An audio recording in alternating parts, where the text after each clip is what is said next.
Os aplicativos de transporte ou os aplicativos de viagem sob demanda, como Uber, Cabify e 99, eles fazem parte da nova mobilidade. Eles estão dentro daquele primeiro grupo que se chama mobilidade compartilhada. O surgimento desses aplicativos, ele mudou a forma como as pessoas interagem e se deslocam nas cidades, com certeza.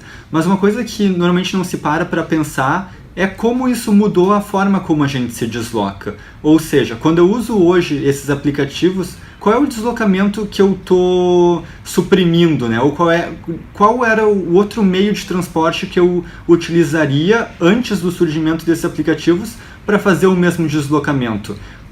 Eu pegaria o táxi, eu faria aquele deslocamento a pé ou por bicicleta, eu usaria o transporte coletivo ou eu iria dirigindo, né? Que é o que os aplicativos pregam que fazem, atrair o usuário do automóvel para passar a usar o aplicativo. Ou até mesmo eu realizaria aquela viagem de fato, ou eu só estou fazendo aquela viagem porque hoje deu um pop-up no meu celular dizendo que tinha um cupom de desconto de 30% off. Um estudo realizado em São Francisco, né, nos Estados Unidos, ele mostrou que do total de viagens feitas nesses aplicativos, 8% delas eram uma demanda induzida, ou seja, anteriormente à existência dos aplicativos, essa viagem não teria existido, ou teria sido unida a um outro percurso ao longo de outro dia do usuário. Eu não faria aquele deslocamento necessariamente, mas tentaria incluir ele dentro de uma outra rotina.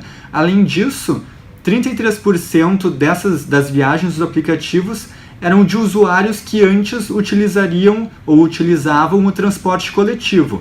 39% era táxi, 10% era de transporte ativo, caminhada e bicicleta, e apenas 6% delas vieram de usuários que de fato iriam dirigindo até o seu destino. Ou seja, esses aplicativos estão causando um impacto muito grande em tirar usuários de meios de transporte mais sustentáveis e colocar eles nesses aplicativos, que basicamente são viagens de automóvel. E o que acontece é que, embora existam muitos estudos hoje já, o surgimento dos primeiros estudos mostrando o impacto em países como Estados Unidos ou em países da Europa, esses dados de São Francisco mostram que o impacto na mobilidade sustentável é muito grande. Isso que nos Estados Unidos, 80% dos deslocamentos já são feitos por automóvel. Então imaginem os impactos disso num país como o Brasil, onde é um terço, ou seja,